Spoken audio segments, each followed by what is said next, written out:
चलिए, तो कल प्लेन मिरर में हमने काफ़ी कुछ कर प्लेन मिरर क्या काफ़ी हमने स्फेरिकल मिरर के बारे में भी काफ़ी इंटरेस्टिंग चीज़ें देखी थी। एक और कॉन्सेप्ट है जो प्लेन मिरर से रिलेटेड है, ठीक है, आप लोगों ने शायद उसको लास्ट ईयर पढ़ा होगा। यानी मिरर्स को जब आप पर्टिकुलर एंगल्स पे रखते हैं तो क्या रिज़ल्ट निकल के आता है, तो उसको भी जल्दी से रिवाइज़ कर लेते हैं कि अगर आप दो प्लेन मिरर को पैरेलल रख दें तो कितना एंगल बनते हैं, number of sir images. Again it sir हाँ, क्या हुआ? Drawing and it's not infinite images. Sir अब दिख रहा है। ड्राइंग तो दिख रही होगी इस बार। हाँ हाँ सर दिख रहा Yes, है। yes. Yes sir. तो अगर दो प्लेन Sir, मिरर को infinite image. पैरेलल रख देते हैं, अगर हम पैरेलली रख देते हैं तो उनके बीच में नंबर ऑफ जो इमेजेस हैं वो कितनी बनती हैं? इनफाइनाइट हाँ, Infinite. इनफाइनाइट। इनफाइनाइट होती हैं। थ्योरेटिकली हाँ हाँ, तो और इसको हम निकालते हैं एक फॉर्मूले से जो है 360/थीटा, ठीक है। हाँ, इसमें अगर आप थीटा, दो लाइनें अगर पैरेलल हैं तो पैरेलल लाइंस के बीच में कितना एंगल बनता है? 0, ठीक यस है। तो 0 रखेंगे तो आपको यहाँ पे इनफाइनाइट मिल जाएगा। अगर दो प्लेन मिरर के बीच एंगल अगर आप इंक्रीज़ करते चले जाएं या कोई और एंगल हो 0 के अलावा, यानी ऐसे रखें, मान लीजिए थीटा एंगल है,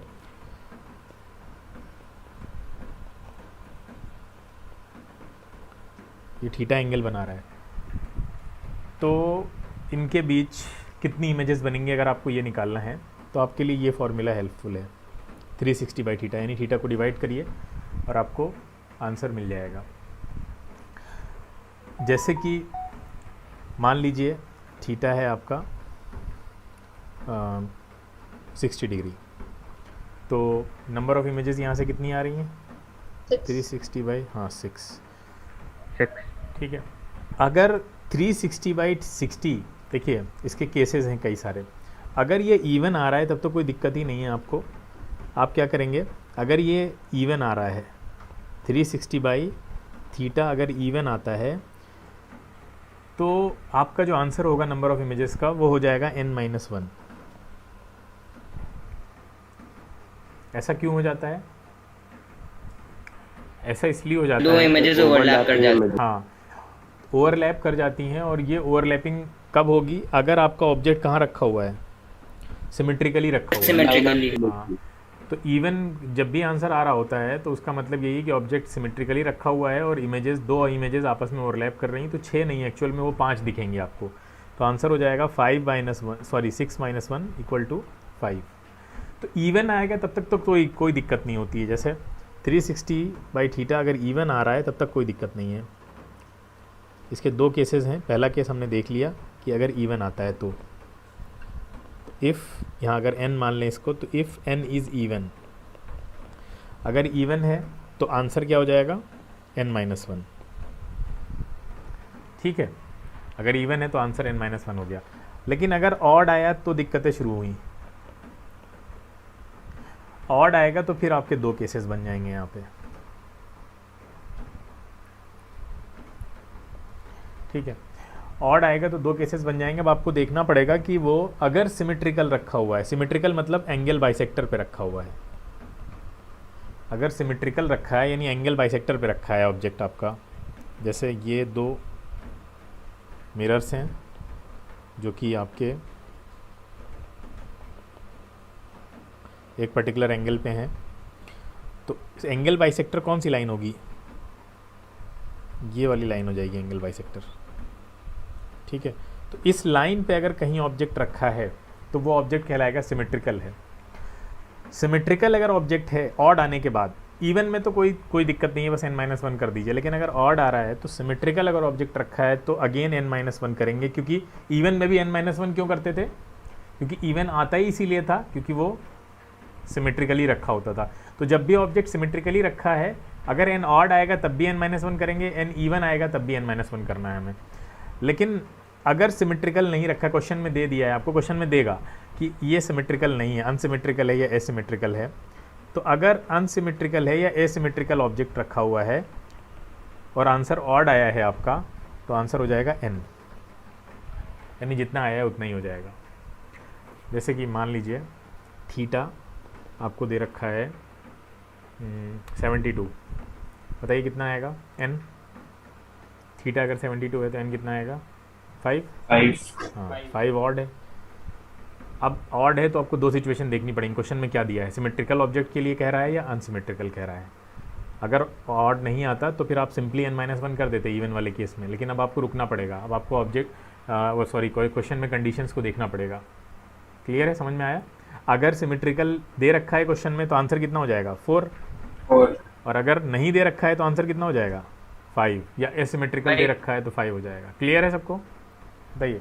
yes sir, yes sir. Sir हाँ सर अब किस सिस्टम थीटा करके क्या वैल्यू से पॉइंट में आ रही है किसी एंगल के लिए, तो सर राउंड ऑफ करेंगे। क्या आ रही है, सर क्या? पॉइंट में डेसिमल में वैल्यू आ रही है।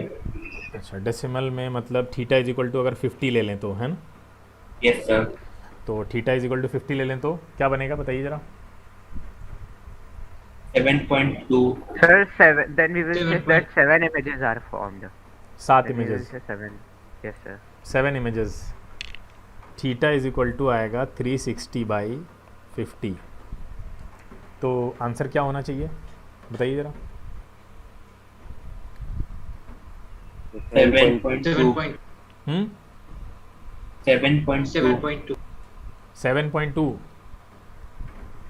7.2 में इमेजेस कितनी होंगी ये तो पता ही नहीं लगेगा, है ना। तो इंटीजर लेना 7 पड़ेगा ना images. हमको। हाँ यस सर। ठीक है। अक्सर बच्चे 99% बच्चे जो है वो ये गलती कर सकते हैं कि ऐसा कोई इंटीजर उठा लेंगे इधर उधर से। चलिए अभी ये भी बता देते हैं आपको कैसे हमें इसको डील करना है। देखिए 2 मिरर हैं। अच्छा क्वेश्चन पूछ लिया ना, भूल जाते ये चीज़ें, इंपॉर्टेंट स्टेप है। वैसे आपसे पूछा नहीं जाएगा, ये क्वेश्चन IJSO में आया था। INJSO पता है कौन सा एग्ज़ाम होता है। INJSO में 2019 में क्वेश्चन आया हुआ है। Durian science olympiad. हाँ तो ये वाला अगर आपके पास पेपर है तो आप इसमें देखिए 2019 के पेपर में ये क्वेश्चन दे रखा है 50 वाला। तो ये वैसे एग्ज़ाम्स में ही आएगा, थोड़ा हाई लेवल के। अब देखिए यहाँ पे 2 मिरर्स हैं और ये कितने पे हैं 50 पे हैं। तो आप सबसे पहले क्या करिए, इसकी एंगल बाइसेक्टर वाली लाइन बनाइए। सर आपकी वीडियो पे करंट फिगर हाइड हो रही है। क्या हाइड हो रही है? अच्छा अच्छा ठीक ठीक ठीक ठीक ठीक ठीक ओके ओके, यहाँ सही है। सर अब सही है। तो ये 50 है तो आप एंगल बाइसेक्टर वाली लाइन बना लीजिए, यहाँ तक आएगी ये कहीं। और एंगल कितने कितने निकल के आएंगे यहाँ पे 25 और 25। क्लियर है इतना, बताइए। Yes sir. Yes sir. अब एक Yes, मिरर, sir. एक को M1 मान लीजिए, एक को M2। अब यहाँ पे लिखिए आप M1 M2, ठीक है। देखते जाइए कैसे करना है, जब हमें ये डेसिमल वाला चक्कर फंस जाएगा कभी हमारे सामने। तो M1 दोनों एंगल जो हैं वो कितने कितने के आ रहे हैं जब बाइसेक्टर निकाल रहे हैं 25 के। तो हम यहाँ पे 25 लिखेंगे और यहाँ पे भी 25 लिखेंगे। और क्रिस क्रॉस मेथड हम यहाँ पे यूज़ करेंगे। देखिए जैसे क्रॉस मल्टीप्लाई आप करते हैं ऐसे लगाइए एरोज़, ठीक है। यहाँ पे एरो लगा के आपको कितना ऐड करना है 25 में, जितना एंगल था पहले M1 M2 के बीच में, कितना एंगल था 50। तो यहाँ पे आप 50 प्लस करेंगे, प्लस 50 कितना आ जाएगा 75। 75 यहाँ पे भी प्लस 50 करिए, कितना आ जाएगा 75। फिर again criss cross method use करेंगे। सर जब तक डिविजिबल ना हो जाए तब तक करते रहेंगे। नहीं ये बता रहे हैं कितना, यहाँ कितना ऐड होगा, फिर से अगेन 50 ऐड होगा, ठीक है। जितना एंगल है उतना ही ऐड करते चले जाइए आप। कितना हो जाएगा ये 120 नहीं 125, 125 हाँ 125, ठीक है। अगेन कर सकते हैं, अभी हम लोग एक बार और कर सकते हैं। कितना आएगा 175 175। अब नहीं कर सकते, रीज़न ये है कि ट्राइंगल में तीनों एंगल का सम कितना होता है 180 होता है। 180 हाँ तो अब नहीं कर सकते, इसके आगे नहीं कर सकते। ठीक है, इसको हम प्रूव भी कर सकते हैं। अच्छा, अब गिन लीजिए कितनी इमेजेस हैं, टोटल एंगल्स गिन लीजिए कितने लिखे थे हमने, कितनी इमेजेस आ रही हैं? एक दो, सॉरी 1 2 3 4 और 4 इधर है, 8। आंसर है 8, जो कि गलत हो जाएगा मैक्सिमम लोगों का। चलिए, तो इसको इस तरह से आप कर सकते हैं, इसको आप बना के प्रूव भी कर सकते हैं। चलिए करके दिखाते हैं। से मान लीजिए सर, तो नॉर्मल जो कि 360 बाय थीटा को पूरा होल नंबर भी देते हैं, उनमें भी लगा सकते हैं? नॉर्मल को क्या सर, जो 360 बाय थीटा का वैल्यू होल नंबर में भी देते हैं, उनमें भी हम ये लगा सकते हैं? उसमें लगाने की ज़रूरत ही नहीं है, उसमें आंसर दूसरा आ ही नहीं सकता कोई और, उसमें आंसर वही आएगा ना, उसमें क्यों लगाएंगे हम। हाँ, उसमें आप ये तरीका लगा के चेक कर सकते हैं जो अभी हम बताने जा रहे हैं आपको, सर्किल वाला। Okay sir. हाँ, उसमें आप क्रॉस वेरीफाई कर सकते हैं ये चीज़ लगा के कि जो हमने निकाला है वो सही है या नहीं है। देखिए, ये एंगल बन रहा है आपका, ये 2 मिरर हैं, M2 M1, ठीक है, और ये आपकी एंगल बाइसेक्टर वाली लाइन होगी।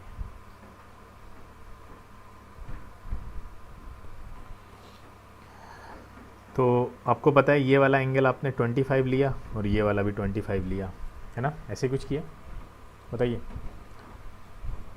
Yes sir. हाँ, इनकी इमेज इधर देखिए कहाँ बनेगी आके, ये वाली देखिए लाइन, ये लाइन यहाँ आ रही है और ये वाली लाइन यहाँ आ रही है कुछ, हाँ ऐसे।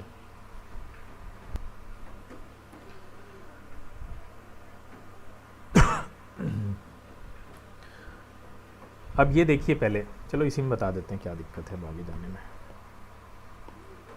यहाँ पे देखिए M1 M2 ये 2 मिरर हैं और दोनों मिरर में सबसे पहले देखिए इसकी, अगर इसको आप ऑब्जेक्ट मान लेते हैं, एंगल बाइसेक्टर पे ऑब्जेक्ट रखा हुआ है, ये बताया था ना, ऑब्जेक्ट अगर एंगल बाइसेक्टर पे रखा है या नहीं रखा है। अगर एंगल बाइसेक्टर पे ऑब्जेक्ट रखा है तो आप खुद सोचिए इसकी इमेज कहाँ बनेगी। ये अगर मिरर है तो इसकी इमेज यहाँ पे कहीं बनेगी, इधर ऐसे 25 पे ही, बताइए ऐसे बनेगी, यहाँ पे ये इमेज होगी, बोलो भाई, ये 25। हाँ, अब इधर वाले पे आ जाते हैं, इसकी इमेज M2 में कहाँ बनेगी, ये तो इमेज M1 ने बनाई तो I1 बोल देते हैं इसको, M2 में इसकी इमेज यहाँ बनेगी। Yes sir. इसको I2 बोल दीजिए, ये भी 25 पे ही बनेगी। बताइए बेटा। Yes sir, yes. हाँ, और इमेजेस हम इसमें कैसे बना सकते हैं इसी की, इसी तरह से सर 25 की गैप से सब बनती जाएंगी। हाँ, तो कैसे कैसे बनेंगी, अगली किधर बनाएंगे हम। देखिए एक बात सब लोग ध्यान से सुने, बहुत ध्यान से। अब अगर हम M1 में इमेज बनाना चाह रहे हैं I2 की, किसकी भाई, जो इमेजेस आती हैं यहाँ पे वो भी तो वर्चुअल ऑब्जेक्ट का केस बन जाती हैं, पढ़ा होगा। तो अब ये जो I1 I2 हैं ये भी तो वर्चुअल ऑब्जेक्ट का काम करेंगी। अब बताइए I2 अगर M1 में इमेज बनाएगा तो एंगल कितना बन रहा है, पूरा टोटल 75 बन रहा है, नहीं बन रहा है। अगर I2 M1 में इमेज बनाएगा तो एंगल 75 बन रहा है ना, 25 + 25 + 25, क्लियर। अभी हमने पीछे बताया भी था 75 कैसे आएगा। अब बताइए ये 75 पीछे घुमाइए इसको, 75 पीछे कहाँ घुमा के लेकर आए हम, बताइए किधर बनेगी image 75 sir towards the left of M1 sir, 75 degree M1 के 75। हाँ, M1 से इधर लेकर आएंगे ना, इधर इस साइड में, तो यस सर, हाँ, तो 75, तो 75 हमें कहाँ पे मिलेगा, वहाँ पे कैसे आइडिया लगाएंगे 75 कौन सा है। Sir after 50 degree of I1, sir I1 के 50 डिग्री के बाद I1 से 50 डिग्री, तो इसका मतलब थोड़ा सा अगर हम गेस वर्क लगाएं तो ये कुछ ऐसा मिलेगा ना, यहाँ पे कहीं मिलेगा। I3 जो है वो I2 की इमेज है और I2 वर्चुअल ऑब्जेक्ट है और M1 पे बना रहा है, क्लियर है इतनी बात। अब आ जाइए I1 पे, I1 भी तो M2 के साथ 75 का एंगल ऑफ इंसिडेंस बना रहा है, I1 M2 के साथ, I1 M2 के साथ। तो I1 की जब हम इमेज बनाएंगे तो वो भी तो ऐसी बन जाएगी, यहाँ पे कहीं आके देखो ध्यान से, जब इधर लेकर आएंगे इधर से आएंगे ना इसको लेकर, इस बार इधर से चेक करेंगे तो ये 25 ये हो गया, ये दोनों मिल के दे देंगे आपको 50। क्लियर? तो पूरा आ जाएगा 75, तो ये मिल जाएगी आपको I4। Clear? Yes sir. Yes sir, clear. ठीक यस है। सर। अब आप I3 और I4 के साथ वही काम कीजिए। I3 M2 के साथ क्या करेगी? I3 M2 के साथ कितना एंगल बना रही है बताइए? I3 M2 के साथ कितना एंगल बना रही है? 125 ये वाला एंगल पूरा ग्रीन से बनाते हैं। 125 ये वाला, हाँ। क्या 125 मिला था पीछे हमें? हाँ मिला था। 125 की इमेज कहाँ बनेगी? M1 के साथ बोल, M2 के साथ, सॉरी, ये वाला 75 ये है, 50 ये है। तो सर I3 पे I3 की इमेज सर I3 पे मिल M2 के साथ इधर लेकर आएंगे ना, तो ये वाला देखिए, ये 50 है, 50 और 25 75 हो गया। कितना और ऐड करना है? 50 और ऐड करना है ना। Yes sir. तो 50 और ऐड करना है, तो मुझे लगता है यहाँ कहीं आ जाएगी क्या? ये भाई ये 50 ऐड हुआ ना, यस सर। यहीं तो आएगी। I5 I4 बताओ, I4 कहाँ बनाएगा? I4 किसके साथ? M1 के साथ। I4 M1 के साथ 125 का एंगल ऑफ इंसिडेंस बना रहा है, ये देखिए दिख रहा है। I4 ये वाला, सॉरी, I4 M1 के Yes, sir. साथ, हाँ। तो Yes, इसको sir. भी आप पीछे ले चलिए। कहाँ पे ले चलें? इसकी इमेज कहाँ पे बनेगी? इसकी इमेज के लिए आपको क्या लेना पड़ेगा? 25 ये हो गया, 25 ये हो गया, 50 है ना। ये कितना होगा? ये भी 25 है, 25 ही तो है ये। Yes sir. Yes sir. Yes sir. तो इसकी इमेज कहाँ पे बननी चाहिए? I1 पे बन जाएगी क्या आके?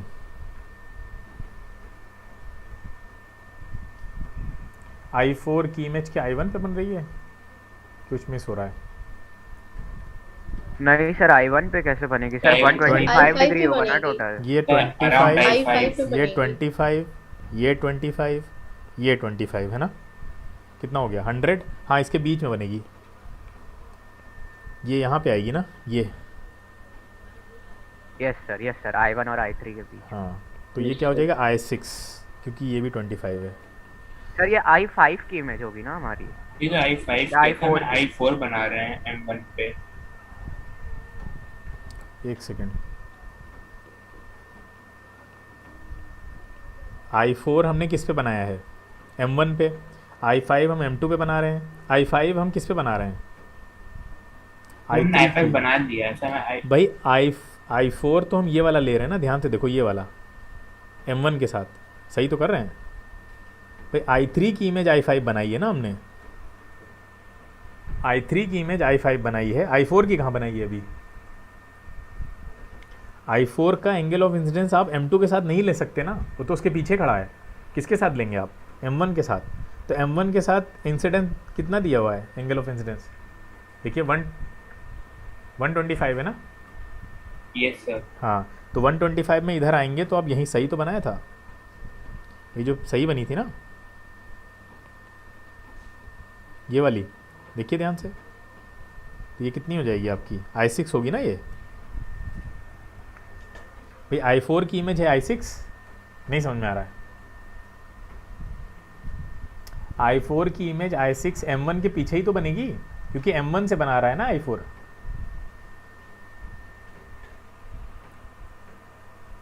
क्या हुआ?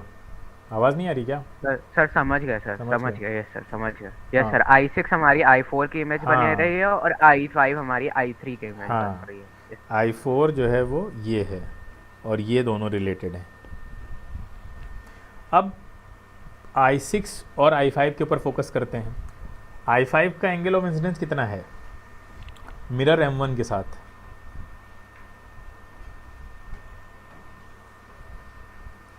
$175। Yes sir. हाँ, तो इसकी इमेज कहाँ बनेगी?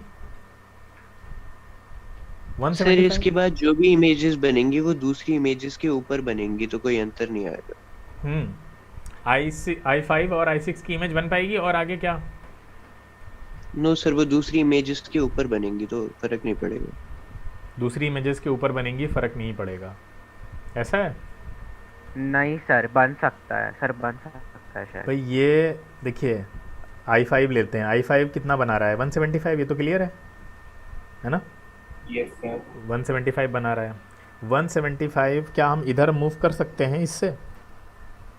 25, ये भी 25, ये भी 25, कितना हो गया? 100।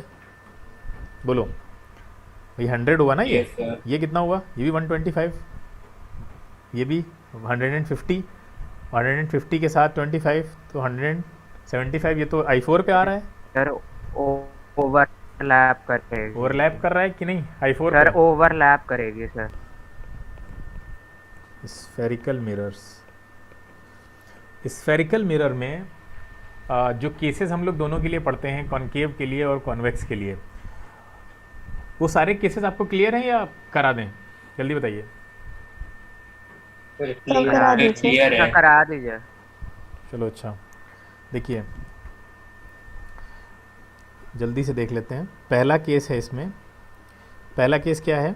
अच्छा, रूल्स तो क्लियर है ना, इमेज फॉर्मेशन के rules? Yes sir. Rules of image formation क्या हैं? क्या हैं? Sir, if the light ray is parallel to the principal axis, हाँ it will converge to the focus after reflection. बिल्कुल। ये मान लीजिए कॉनकेव मिरर है आपका, ये लाइन प्रिंसिपल एक्सिस कहलाती है। ये सारे आपको टर्म्स पता होंगे आई होप, ठीक है, कोई दिक्कत की बात नहीं। पोल हो गया ये, और ये आपका फिगर फोकस। साइड कर दीजिए। ओह सॉरी,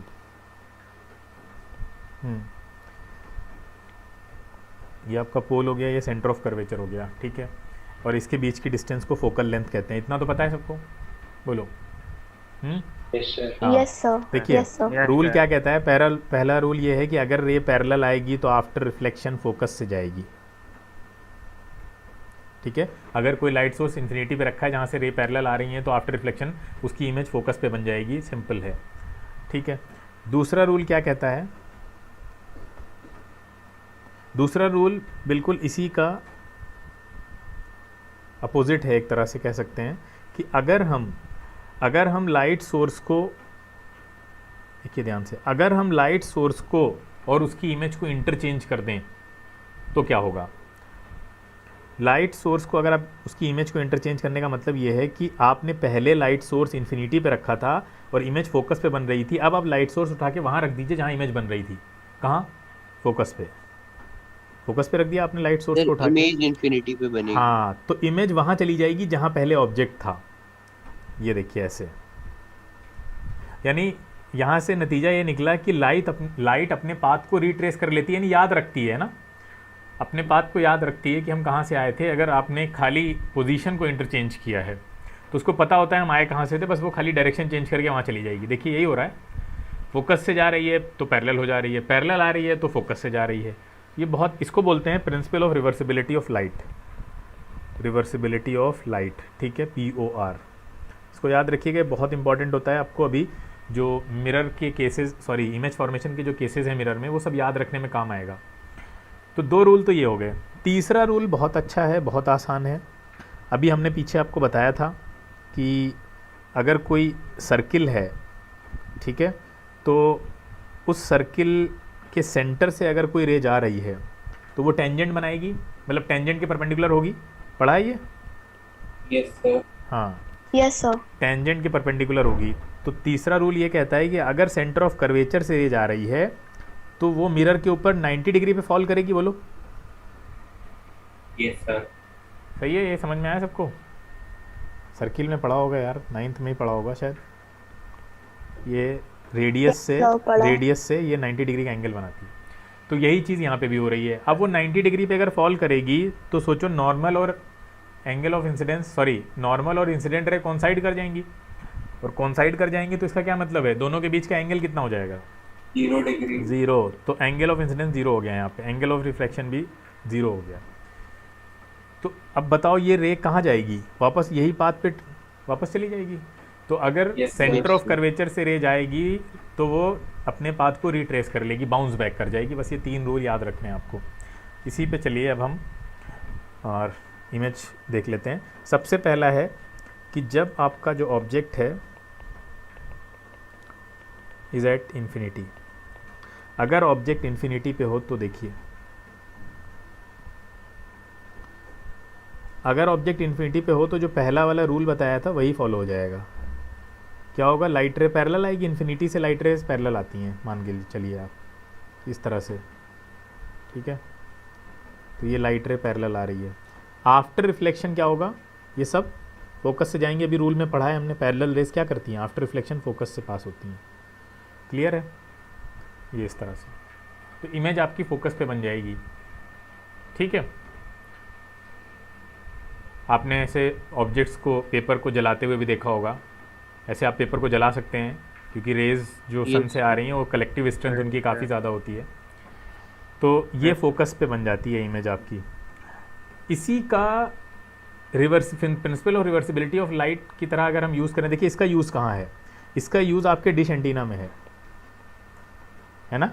डिश एंटीना सबने देखा है।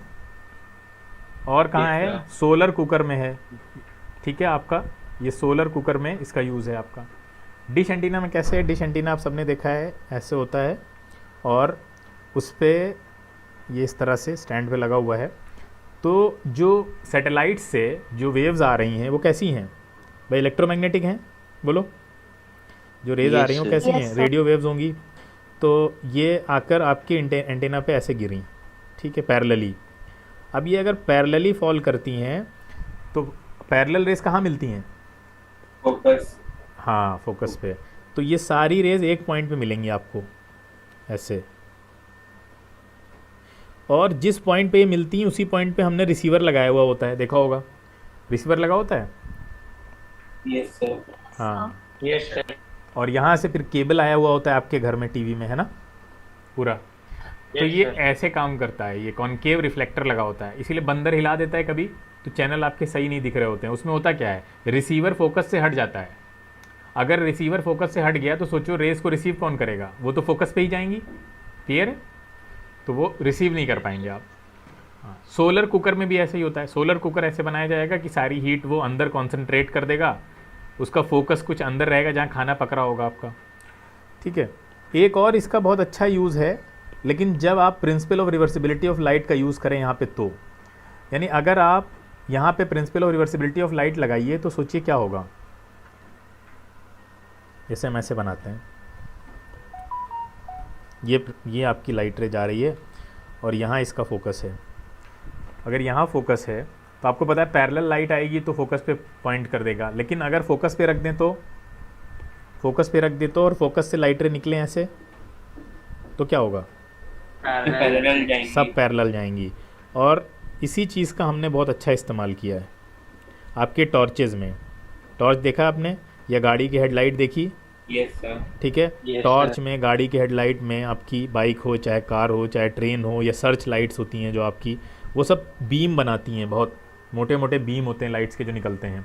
तो वहाँ करते क्या हैं, वो बल्ब लगाते हैं कहाँ पे, फोकस पे, और पीछे होता है कॉनकेव रिफ्लेक्टर, ठीक है। तो वो जब लाइट रेज निकलती हैं वहाँ बल्ब से निकलेंगी, तो बल्ब से हर डायरेक्शन में निकलती हैं, सिर्फ इधर ही नहीं, मतलब वो तो इधर भी निकल रही हैं, लेकिन वो आपके कोई काम की नहीं है। जो कॉनकेव रिफ्लेक्टर पे पड़ेंगी वो है काम की, क्योंकि वो रिफ्लेक्शन के बाद पैरेलल हो जाएंगी और पैरेलल बीम ऑफ लाइट मिलेगा। तो और उस पैरेलल बीम ऑफ लाइट की लेंथ कितनी होगी अगर पूछे आपसे तो क्या बोलेंगे आप, इन्फिनिट। हाँ Infinity. बिल्कुल बिल्कुल। क्योंकि आपने अभी यहाँ पे क्या किया है, ऑब्जेक्ट और इमेज इंटरचेंज हो गई है। तो पहले जब ऑब्जेक्ट इन्फिनिटी पे था तो इमेज फोकस पे बन रही थी, अब ऑब्जेक्ट फोकस पे है तो इमेज कहाँ चली जाएगी, इन्फिनिटी पे चली जाएगी, ठीक है। तो बहुत दूर तक दिखता है, आप देखते हैं उसमें इसीलिए बनाया जाता है बीम कि आप उस कार वगैरह में आराम से कितना भी दूर तक, आप जितना दूर देखना चाहें उतना दूर आपको दिखेगा, क्लियर है। तो ये इसके यूजेस हैं। अब दूसरा केस पे आते हैं।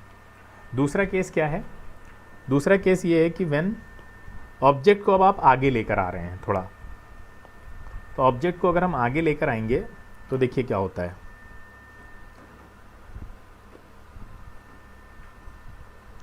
ऑब्जेक्ट इन्फिनिटी पे था, हम इन्फिनिटी से आगे ले आए उसको, सी के पास ला के रख दिया हमने, ये बियॉन्ड सी यहाँ पे रख दिया। अब ये बियॉन्ड सी आपका ऑब्जेक्ट रखा हुआ है ए एंड बी। पहली रे आप पैरेलल भेज सकते हैं, जैसा कि रूल्स अभी आपने देखा है, पैरेलल जाएगी तो वो फोकस से पास हो जाएगी, ठीक है। दूसरी रे के लिए आपके पास कई ऑप्शन है, सेंटर ऑफ कर्वेचर से भी भेज सकते हैं, फोकस से भी भेज सकते हैं, कहीं से भी भेजिए, इमेज सेम बनेगी, इमेज नहीं बदलेगी, ठीक है। तो इमेज देखिए कहाँ पे आ रही है, सी एंड एफ के बीच में आ रही है, ये देखिए ये सी एंड एफ के बीच में आ रही है। और अगर आप सेंटर ऑफ कर्वेचर से भी भेजते तब भी सी एंड एफ के बीच में ही आती, ऐसा नहीं है कि तब बदल जाती, इमेज यहीं रहेगी हमेशा। तो ये देखिए इमेज कैसी बन रही है आपकी, पहले रे ए से आई थी तो पहले इमेज ए की बनेगी ना, तो ए नीचे चला जाएगा, बाद में ए से बाकी नीचे की चीज़ें आएंगी तो इस बी ऊपर आ जाएगा, इसलिए इन्वर्टेड हो जाती है इमेज आपकी। देखिए तो ये इमेज कैसी है, इन्वर्टेड है, रियल है, ठीक है। और कैसी है, सी एंड एफ के बीच में है और छोटी बन रही है, स्मॉलर देन द ऑब्जेक्ट, हाँ डिमिनिश्ड है, क्लियर है। अब अगर आप और पास लेकर आइए ऑब्जेक्ट को तो वो भी केस देख लेते हैं। सी वाला केस सबको बहुत अच्छे से याद होगा कि अगर आप सी पे रखते हैं, अब सी पे आ जाएगा ना ये अगली बार, तो ये ऑब्जेक्ट यहाँ पे आया आपका, तो सी पे अगर ऑब्जेक्ट होता है तो इमेज भी आपकी सी पे ही बनती है, ठीक है। इस तरह से आपका फोकस से जाएगी पहली और दूसरी आपकी फोकस से जाएगी तो पैरेलल हो जाएगी, ठीक है। तो ये आपकी यहाँ पे कुछ इमेज नीचे बन जाएगी। सर थोड़ा ऊपर कर दिया सर, ऐसा दिख नहीं रहा है नीचे का। अरे क्लियर होगा भाई, तो अपनी दिख रहा है, स्क्रीन दिख रहा ऊपर है। करो बेटा, मुझे तो यहाँ दिख रहा है कि दिखेगा तुम्हें, अपनी स्क्रीन सही करो, वो नीचे हो गई होगी, सही है, वो ऊपर जाएगा ही नहीं, फिक्स है, ठीक है। अब सी से अगर आगे ले चलते हैं तो भी देख लेते हैं वो वाला केस भी।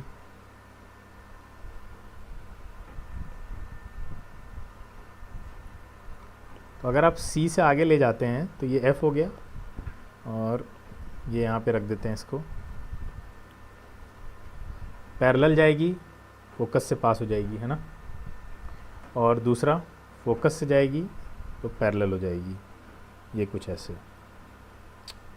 सर हाँ सर एक डाउट है सर, सेंटर ऑफ कर्वेचर वाले केस में सर ऐसा क्यों होता है कि sir most of the time sir हमारी इमेज सेंटर ऑफ कर्वेचर पर नहीं बनती, लाइक थोड़ा स्लाइटली इधर उधर हो जाती है?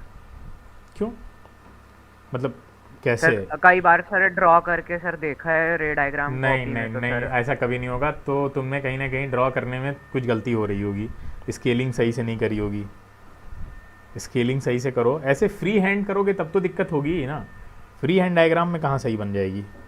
सर जैसे सेंटर ऑफ कर्वेचर 4 लेते हैं हाँ। और फोकस 2 लेते हैं सर, तब हाँ। भी सर नहीं नहीं थोड़ा नहीं, सा कहीं बन left में जाएगा, आता है। बन जाएगा बेटा, तुमसे कहीं गड़बड़ हो रही होगी, देखो ऐसा नहीं हो सकता, ऐसा हो ही नहीं सकता।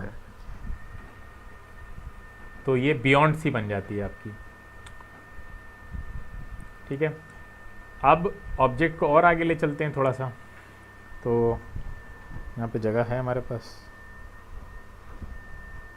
चलिए थोड़ा और आगे ले चलते हैं ऑब्जेक्ट को। ये आपका फोकस हो गया, फोकस पे ले चलते हैं, तो फोकस पे आ जाएगा ऑब्जेक्ट अगर आपका, तो इमेज कहाँ चली जाएगी आपकी, ये देखिए पहला पैरेलल जाएगी, फोकस से पास करा दीजिए, ठीक है, इस तरह से। और दूसरा अब देखिए यहाँ पे सेंटर ऑफ कर्वेचर और फोकस वाला ऑप्शन नहीं है हमारे पास उतना, तो हम क्या करेंगे, हम पोल वाला ऑप्शन लेंगे। पोल वाला पता है ना, पोल पे क्या होगा, वही लॉ ऑफ रिफ्लेक्शन फॉलो करेगा, अगर ये जितना एंगल है उतनी एंगल पे क्या होगी, रिफ्लेक्ट होगी, ठीक है, ऐसे कुछ। तो अब ये दोनों रेस पैरेलल होती हैं, पैरेलल रेस के बारे में कन्वेंशन है कि वो इन्फिनिटी पे मिलेंगी, इसलिए हम कह देते हैं इसकी इमेज इन्फिनिटी बनेगी, हालांकि देख के कोई नहीं आया है, और प्रिंसिपल एक्सिस के नीचे है तो वो रियल और इन्वर्टेड भी हो जाता है, ठीक है। और कहाँ बनेगी, इन्फिनिटी पे, real and inverted. Sir centre of curvature से भी तो बना सकते हैं सर, वो भी बना तो सकते हैं, option ये होता है। आसान है ज़्यादा हमारे पास, हाँ ये ज़्यादा आसान है ना, बना सकते हैं। हाँ, yes sir, yes. Last option, last मतलब इमेज, एक और स्पेशल केस है वो भी बता देंगे आज।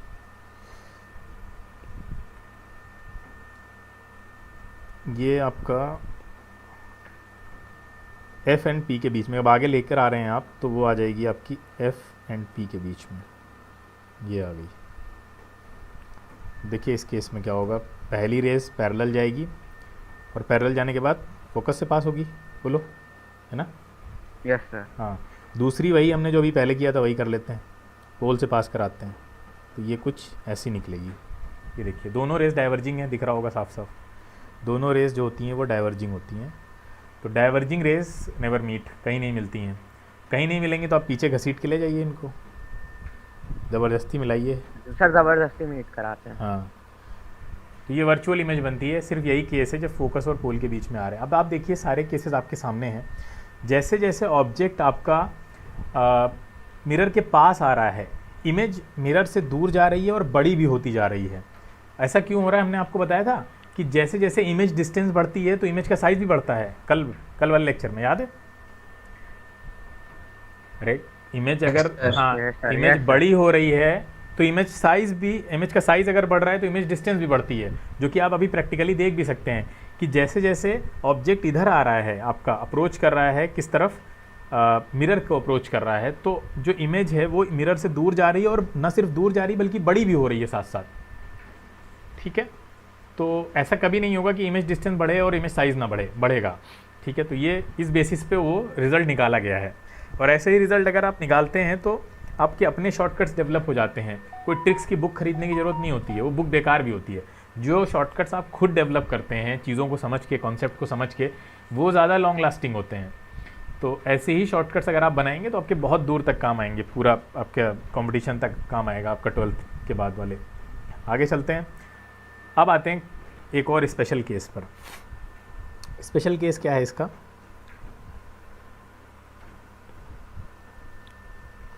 स्पेशल केस ये है कि अगर रेस पैरेलल आ रही हैं लेकिन प्रिंसिपल एक्सिस के पैरेलल नहीं है। रेस पैरेलल तो हैं लेकिन प्रिंसिपल एक्सिस के पैरेलल नहीं है।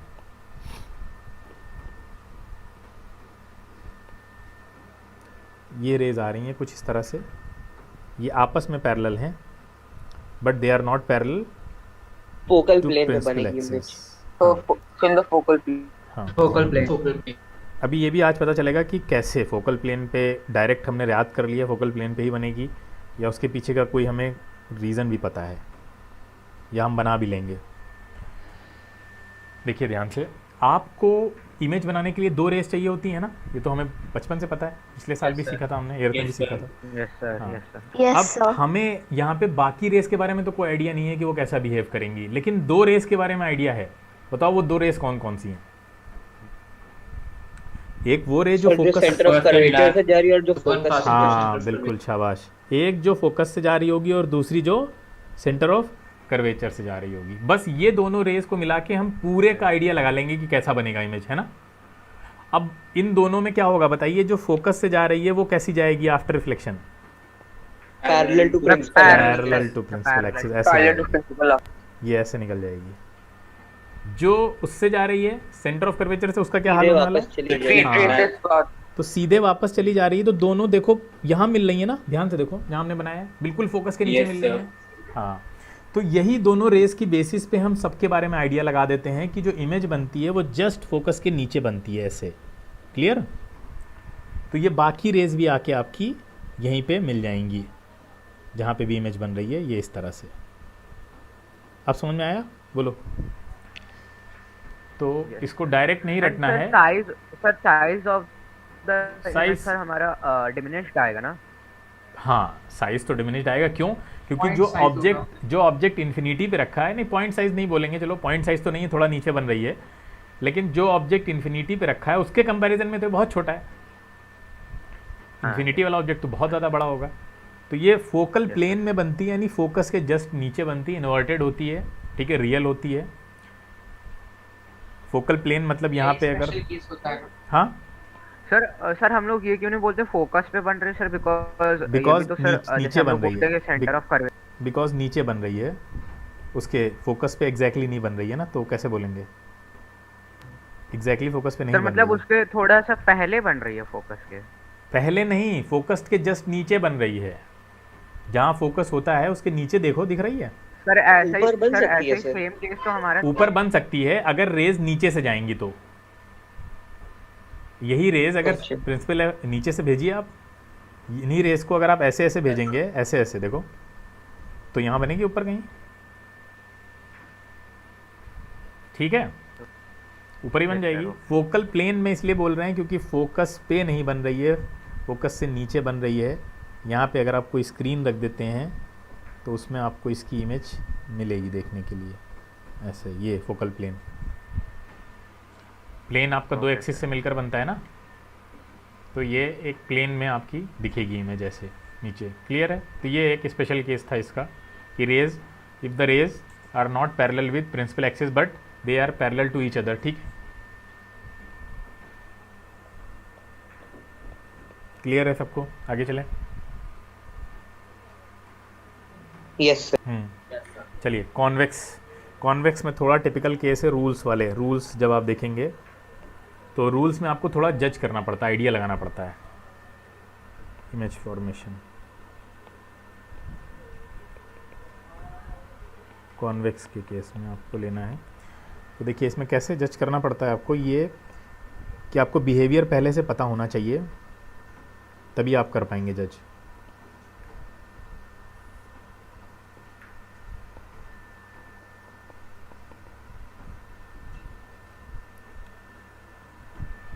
ये कॉन्वेक्स है, आपको पता है। इसमें क्या है पहला रूल कि अगर रे क्योंकि इसका जो फोकस है वो राइट हैंड साइड में होता है और इसका सेंटर ऑफ कर्वेचर भी राइट हैंड साइड में होता है, पता है आपको, क्योंकि इसका सर्किल तो इधर ही बनेगा ना, जिधर सर्किल बनेगा उधर ही सेंटर ऑफ कर्वेचर होगा और उधर ही आपका फोकस भी होगा। तो इसमें क्या है कि अगर रे पैरेलल आएगी प्रिंसिपल एक्सिस के, देखिए ध्यान से, अगर रे प्रिंसिपल एक्सिस के पैरेलल आएगी और पैरेलल आने के बाद वो किसी पर्टिकुलर डायरेक्शन में रिफ्लेक्ट हो गई, मान लीजिए पता नहीं आपको किधर गई है, पर्टिकुलर डायरेक्शन में। अच्छा, ये डायरेक्शन कैसे निकालते हैं आप? वही लॉ ऑफ रिफ्लेक्शन यूज़ करिए, नॉर्मल बनाइए। नॉर्मल कैसे बनाएंगे? यहाँ पे अगर हम नॉर्मल बनाएं तो वो नॉर्मल सेंटर ऑफ कर्वेचर से होता हुआ जाएगा, बोलो, ये नॉर्मल तो वहीं बनेगा ना। Yes sir. हाँ, ये आपका नॉर्मल हो गया ऐसे, ठीक है। और ये रे देखिए, अब नॉर्मल से रे किधर जाएगी? उधर ही डाइवर्ज होगी, साफ साफ दिख रहा है, ऐसे ही जाएगी और कोई तरीका नहीं जाने का, तो ये ऐसे भाग जाएगी। अब ये रेस को अगर आप बैकवर्ड प्रोड्यूस कर रहे हैं और बैकवर्ड प्रोड्यूस करने पर कहाँ मिलेगी आपको? ये फोकस पे मिलेगी। अगर कोई रे पैरेलल आई है और इस तरह निकल गई, डाइवर्ज हो गई है, तो वो बैकवर्ड प्रोड्यूस करने पर फोकस पे मिलेगी। इसका उल्टा केस, अगर कोई भी रे अगर आपकी किसी भी एंगल पे मिरर पे गिर रही है, किसी भी पर्टिकुलर एंगल पे ऐसे, और गिरने के बाद अगर वो प्रिंसिपल एक्सिस के पैरेलल हो जाती है ऐसे, तो इसका मतलब है वो कहाँ से आ रही है? फोकस से आ रही है। अगर आप उसको पीछे प्रोड्यूस करेंगे तो वो फोकस पे मिलनी चाहिए, क्योंकि ये जो बिहेवियर है वो सिर्फ वही रे दिखाएगी जो फोकस से आ रही होगी। बहुत इंपॉर्टेंट है। तो इसमें आप थोड़ा जज करके चलते हैं, पहले से आइडिया लगा, आपको पता होता है कि कैसे लेना है किस रे को। सेंटर ऑफ कर्वेचर में आसान है। अगर कोई रे इस तरह के मिरर पे गिरी, मान लीजिए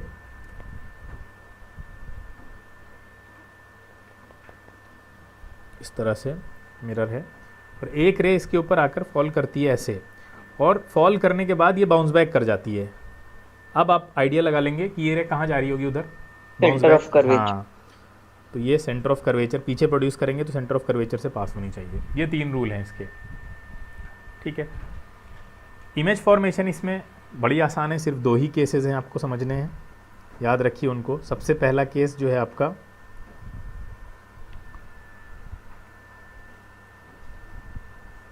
वो ये है कि अगर पैरेलल रेज आ रही हैं जो प्रिंसिपल एक्सिस के भी पैरेलल हैं इस तरह से, तो ये सारी रेज अलग अलग डायरेक्शन में डाइवर्ज हो जाती हैं। और इनको आप बना भी सकते हैं रे डायग्राम, जैसे भी हमने पीछे वाले केस में बनाया था कि आप यहाँ से नॉर्मल ड्रॉ कर लीजिए, ठीक है। यहाँ से ये सेंटर ऑफ कर्वेचर से होता हुआ जाएगा नॉर्मल, और सभी रेस का वैसे नॉर्मल बना सकते हैं इस तरह से, किसी को रटने की ज़रूरत नहीं है आपको, इस तरह से नॉर्मल बना लीजिए सबके। नॉर्मल जब आप बनाएंगे तो आपको लगेगा, दिखेगा कि कोई रे ऐसे भाग रही है इधर से, अपना इस तरह भाग रही है, और सारी rays law of reflection follow करती हुई जाएंगी, तो ये इस तरह से सब डाइवर्ज हो जाती हैं।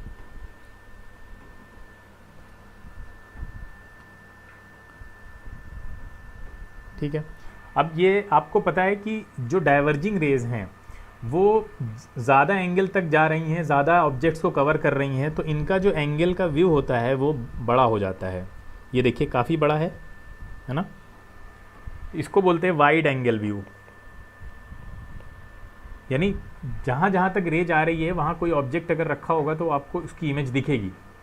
या अगर आप ये कहें, इसको principle of reversibility of light से समझें कि अगर कोई ऑब्जेक्ट अलग अलग रखा है, यहाँ पे कोई ऑब्जेक्ट रखा है, यहाँ पे भी रखा है, हर जगह पे रखा है, और उस ऑब्जेक्ट से रे निकली तो ऐसे आकर वो मिरर पे पड़ी, ठीक है, हम उल्टा बता रहे हैं आपको, तो वो रे आफ्टर रिफ्लेक्शन पैरेलल हो जाएगी। और पैरेलल हो जाएगी तो अगर आप यहाँ पे आपकी आँख है तो बताइए सारे ऑब्जेक्ट एट ए टाइम आपको दिखेंगे नहीं दिखेंगे इस मिरर में? अगर इन इन सारे, इसीलिए सर ये लेंस सर सुपरमार्केट्स में यूज होता है। लेंस नहीं, मिरर ज्यादातर लोग मिरर हाँ बिल्कुल सुपरमार्केट में, बिल्कुल सुपरमार्केट में यूज़ होता था। अब जब से सीसीटीवी आ गया है तब तो इतना इनका ज़्यादा यूज़ नहीं रह गया, लेकिन फिर भी ये अभी भी वाइड एंगल देते हैं, इसलिए कार्स के रियर व्यू मिरर भी होता है। हाँ, इसलिए ये गाड़ियों में आपका देखा होगा आपने, रियर व्यू मिरर की तरह यूज़ होता है बाइक में, कार्स में। क्यों? क्योंकि उसमें बहुत छोटे से एरिया में आपको पीछे का पूरा एंगल मिलेगा, कितनी गाड़ियाँ चल रही हैं, कौन साइकिल चला रहा है, कौन बाइक चला रहा है, कौन पैदल चल रहा है, कितने, सब कुछ पीछे का। अब आपको पता है कि जब वाइड एंगल व्यू मिलेगा तो हर एक ऑब्जेक्ट अपना साइज़ छोटा करना पड़ेगा ना इसमें, इमेज में। अगर ओरिजिनल साइज़ का बना देंगे तो फिर तो इमेज ही ख़त्म, सॉरी मिरर ख़त्म हो जाएगा। तो इसमें क्या होगा, सारे ऑब्जेक्ट्स की जो इमेज होगी वो कैसी होगी, वो डिमिनिश्ड होगी, छोटी बनेगी। डिमिनिश्ड का मतलब धुंधली नहीं है, डिमिनिश्ड का मतलब छोटी है यहाँ पे, ठीक है, छोटी इमेज बनेगी सारे ऑब्जेक्ट्स की, क्योंकि छोटे छोटे ऑब्जेक्ट्स करेंगे तभी तो सब उसमें एकोमोडेट हो पाएंगे इतने छोटे से एरिया में। तो सारे ऑब्जेक्ट्स की छोटे छोटे इमेज बना देता है। क्लियर है इतना? तो ये रियर व्यू मिरर की तरह भी यूज़ होता है। और दूसरा ये, इसको आप शार्प टर्न पे भी आप देखते होंगे लगा के रखते हैं लोग, जहाँ पे बहुत ज़्यादा शार्प टर्न होता है। यानी आप ऐसे देखिए, ऐसे कोई 90 डिग्री पे दो रोड्स हैं और यहाँ से कोई गाड़ी जा रही है, इधर से कोई गाड़ी आ रही है, आपस में टकरा ना जाए, इसलिए यहाँ पे कहीं ऐसे इस तरह का मिरर अगर आप लगा देते हैं तो दोनों साइड की कैप्चरिंग करके दोनों साइड के लोगों को दिखा देगा कि हाँ इधर से कौन आ रहा है। अभी कॉलोनीज़ में लगा होता है, अपार्टमेंट्स में लगे होते हैं इस तरह से।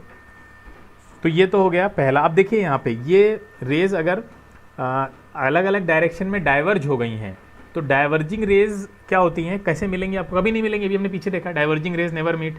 तो उनको आप क्या करते हैं, बैकवर्ड प्रोड्यूस करेंगे। बैकवर्ड प्रोड्यूस करते हैं तो वो सारी आकर आपकी एक पॉइंट पे मिलती हैं जिसको हम बोलते हैं फोकस।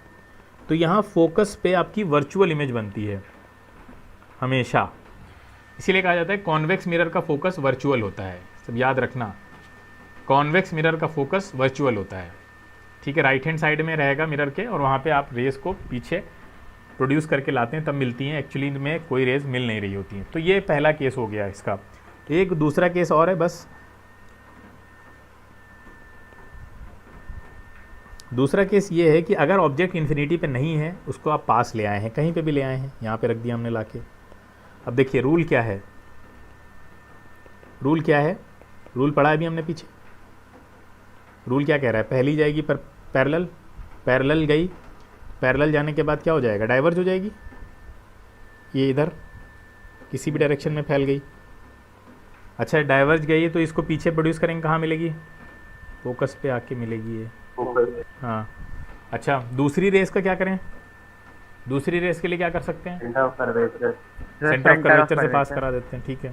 तो ऐसे डालते हैं इसको कि वो लगे कि सेंटर ऑफ कर्वेचर से आ रही है, तो ये क्या कर जाएगी, बाउंस बैक कर जाएगी ऐसे। तो पीछे मिलाइए आप, तो पीछे मिलाएंगे तो ये सेंटर ऑफ कर्वेचर तक जा रही है। अब देखिए दोनों कहाँ मीट कर रही हैं, ये देखिए पोल और फोकस के बीच में, हाँ। तो ये आपकी इमेज बनेगी, हमेशा इमेज पोल एंड फोकस के बीच में बनेगी, डिमिनिश्ड बनेगी, ठीक है, क्लियर है। अच्छा एक और क्वेश्चन पूछ सकता है आपसे कि अगर हम ऑब्जेक्ट को मिरर की साइड बढ़ाते बढ़ाते पोल पे ले आएं, पोल पे खड़ा कर दें, तो बताओ इमेज कहाँ जाएगी, पूछ सकता है ना। पोल तक तो हम लाते ही नहीं हैं, तो इसके बारे में याद रखिएगा। अगर इमेज को आप पोल, मिरर ऑब्जेक्ट को पोल पे ला के खड़ा कर देंगे तो इमेज भी वहीं बनेगी, ठीक है। ये एक्स्ट्रा नॉलेज है, बस याद रखिए इसके बारे में। सर पोल पे ही बनेगी? हाँ पोल पे ही बनेगी। अब देखिए एक चीज़ आपको पता है, इस ए बी वाली जो इमेज है जो भी हम पढ़ रहे हैं इसको हम इधर लेकर आएंगे, कितना भी इधर ले जाएं इधर ले जाएं, इमेज हमेशा पोल और फोकस के बीच में ही रहेगी, है ना, ये से बाहर नहीं जाने वाली है। तो इसमें बस यही केस याद रखना है, इन्फिनिटी वाला केस है और ये वाला केस है। तो ऑब्जेक्ट इन्फिनिटी के अलावा कहीं भी रखा होगा, image will always produced in between pole and focus, ठीक है। तो ये सारी आपकी जो इमेजेस थी वो कंप्लीट हो गई जो मिरर में थी। और कोई डाउट है इसमें? अब एक और इम्पॉर्टेंट चीज़ है इसकी, बल्कि बहुत ज़्यादा इम्पॉर्टेंट, और वो है मिरर फॉर्मूला, ठीक है। मिरर फॉर्मूला सबने पढ़ रखा है, क्या होता है? 1/f = 1/v + 1/u।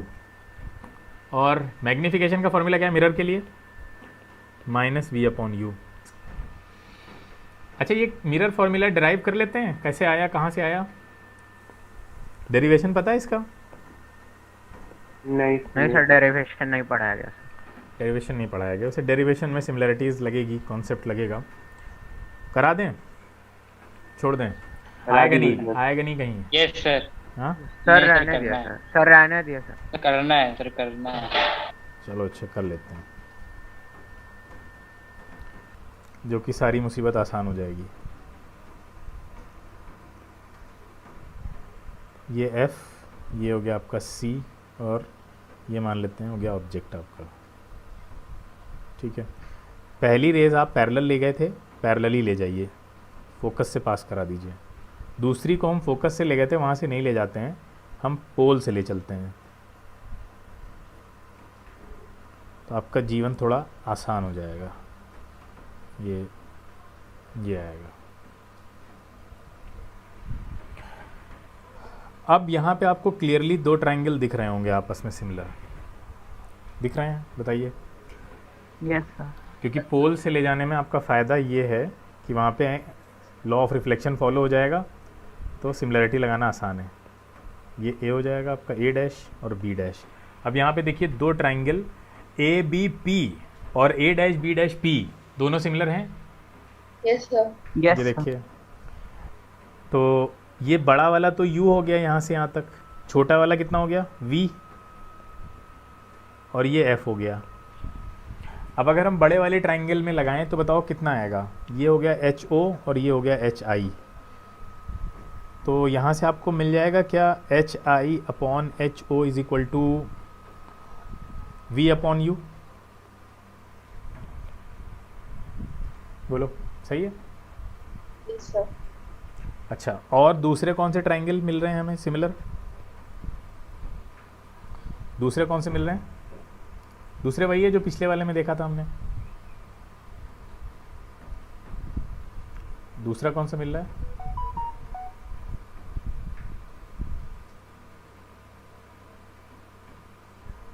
इसके अलावा भी तो कुछ सिमिलर मिल रहा है, नहीं पकड़ पा रहे हो। चलो मैं बना रहा हूँ, ये देखिए और ये देखिए। Yes sir. ठीक है, मिला। इसमें भी हम इसको स्ट्रेट लाइन मानेंगे,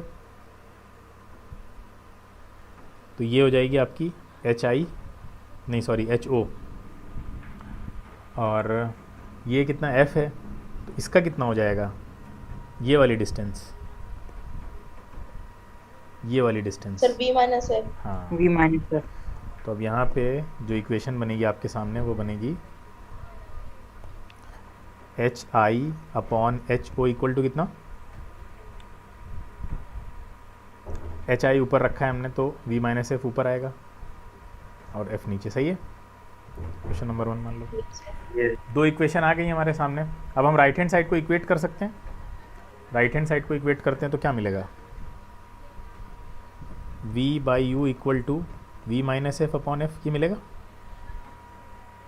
यस सर। Yes sir. तो ये हो जाएगा V/F इक्वल टू UV-UF, यही होगा। हमें लाना है 1/F, 1/U, 1/V। तो कैसे ला सकते हैं हम इसको? इसको कॉपी कर लेते हैं। कैलकुलेशन है बस, अब कुछ नहीं है।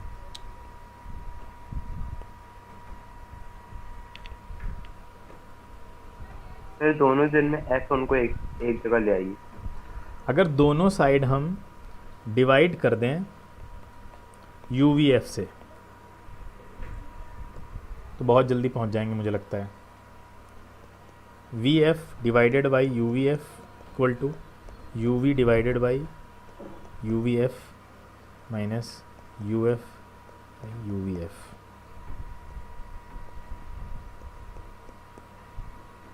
क्या कैंसिल हो जाएगा?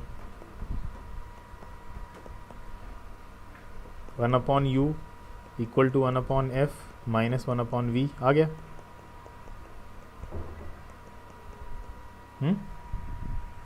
Yes, sir. क्लियर है? समझ में आया? और सिर्फ यही नहीं आया, सिर्फ यही नहीं आया, यहाँ से मैग्नीफिकेशन भी आ गया। ये देखिए, मैग्नीफिकेशन इसी को तो बोलते हैं। ये मैग्नीफिकेशन का फॉर्मूला ही तो है। Yes sir. हाँ, इसी को आप मैग्नीफिकेशन बोलते हैं। तो ये भी आ गया आपका।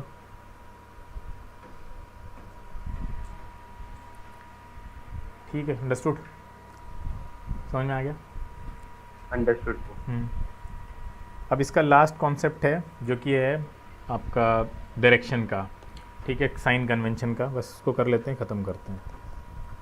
साइन कन्वेंशन, साइन कन्वेंशन में ध्यान देने वाली बात यह है कि आपको कहाँ से लेनी है आपको डिस्टेंसेस जैसे, और यहाँ पे गड़बड़ी इसलिए होती है, अभी हम दिखाएंगे आपको कहाँ पे दिक्कत हो जाती है कि आप जब राइट और लेफ़्ट वाली चीज़ें मान लेते हैं कि राइट में पॉजिटिव लेफ़्ट में नेगेटिव है ना, ऐसे याद किया होगा, तो ये गड़बड़ होती है। आपको क्या याद रखना है?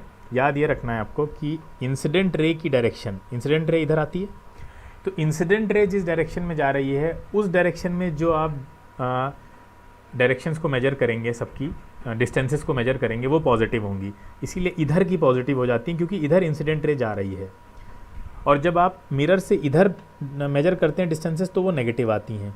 तो आप पोल को मत देख लें, अगर आप ध्यान से पोल से मेजर करनी है आपको, तो पोल पे खड़े हो जाइए और देखिए इंसिडेंट रे किधर आ रही है। तो जिधर इंसिडेंट रे आ रही है उसी डायरेक्शन में जो डिस्टेंसेस मेजर होंगी वो पॉजिटिव होंगी, और जो इंसिडेंट रे के अपोजिट डायरेक्शन में मेजर करनी पड़ती हैं वो नेगेटिव होती हैं। तो ये नेगेटिव हो जाती है क्योंकि इधर जाना पड़ता है हमको। तो इसलिए हमेशा जो यू होता है आपका वो नेगेटिव होता है क्योंकि वो हमेशा इंसिडेंट रे भेज रहा होता है ना। तो यू को जब आप देखेंगे तो आपको लगेगा वो इंसिडेंट रे के अपोजिट डायरेक्शन में खड़ा है। क्लियर? इमेज में क्या होता है, इमेज कभी आपकी इधर भी बनती है, ठीक है, रियल भी बनती है, जो रियल इन्वर्टेड बनती हैं वो सब नेगेटिव होंगी क्योंकि उसको अपोजिटली देखेंगे आप, और जो मिरर के पीछे बन रही होगी वो सब पॉजिटिव लेंगे आप। इतना क्लियर है? बोलो, अगर रे इधर से आ रही है। में भी सेम ही चीज होती है सर। लेंसेज का लेंसेज में बताएंगे, अभी नहीं, ठीक है, लेंसेज हम लोग देखेंगे तब बताएंगे। देखिए इसमें गड़बड़ देखिए कहाँ होती है। ये मान लेते हैं आपके सामने एक मिरर है, और इस मिरर से अगर आपने राइट लेफ्ट पढ़ रखा होता है तो ऐसी जगह दिक्कत होती है। ये रे आ रही है पैरेलल, ठीक है, बेटा माइक बंद करिए। चलो देखते हैं, बताइए। ठीक है, लिखे कागज चाहिए, कागज माइक बंद करिए। कौन है यश? मारुति मेडिकल स्टोर, एक जगह मारुति मेडिकल स्टोर लिख दो, मारुति मेडिकल स्टोर, नहीं बाद में भूल जाएंगे, दूसरा लिख। तो ये पैरेलल आ रही हैं रेज, ठीक है, ये रेज अगर पैरेलल इधर से आ रही हैं तो आप बताइए नेगेटिव पॉजिटिव कैसे लेंगे आप? आपने तो राइट में अगर पॉजिटिव पढ़ रखा है तो आप ये वाला पॉजिटिव ले लेंगे, ये नेगेटिव है ना? No sir, no sir, wrong sir, wrong sir, wrong. Incident ray मतलब यहाँ पोल पे खड़े हो जाइए, ठीक है, पोल पे खड़े होके देखिए, अगर आपकी तरफ कोई आ रही है रेज तो उसके अपोजिट डायरेक्शन में जो आप मेजर करेंगे वो सब नेगेटिव हो जाएंगी और उधर वाली पॉजिटिव हो जाएंगी, ठीक है। तो इंसिडेंट रे की डायरेक्शन में जो डिस्टेंसेस मेजर की जाएंगी वो पॉजिटिव, और जो उसके अपोजिट जाकर मेजर करनी पड़ेंगी वो नेगेटिव। और ये सब देखेंगे कहाँ खड़े होके? रेफरेंस पॉइंट क्या है हमारा? पोल। हाँ, पोल से इंसिडेंट रे की तरफ देखेंगे हम। क्लियर है? अगर मिरर के पीछे और मिरर के सामने भी याद रखते हैं तो भी ठीक है काफ़ी हद तक, क्योंकि उसमें भी गलती नहीं होगी। अगर आप मिरर के पीछे को पॉजिटिव ले रहे हैं तो ठीक है, वो भी लेकिन अगर आप राइट लेफ्ट याद कर बैठे हैं तो बहुत दिक्कत की बात है। ठीक है बेटा, तो आज ये हमने स्फेरिकल मिरर में जितना कुछ था उसको ऑलमोस्ट ख़त्म कर दिया है। अगले टर्न पे हम लोग रिफ्रैक्शन की काफ़ी सारी इंटरेस्टिंग चीज़ें देखेंगे और लाइट आपका पूरा एक पैकेज की तरह हो जाएगा। इस कोई भी कॉम्पिटिटिव एग्ज़ाम में जो आपका 10th लेवल का है उसमें इससे ज़्यादा लाइट के बारे में नहीं पूछा जाएगा, इवन आपका रिवीजन भी हो जाएगा। अब रिफ्रैक्शन जब हम पढ़ेंगे तो आपका पूरा लाइट रिवीजन हो जाएगा, स्पेक्ट्रम और जितना कुछ आ रहा है बोर्ड में, ICSE बोर्ड में, वो सब रिवाइज हो जाएगा। ठीक है, चलिए हम लोग नेक्स्ट क्लास में मिलते हैं। Thank you sir. Recording stopped. Thank you. Thank you.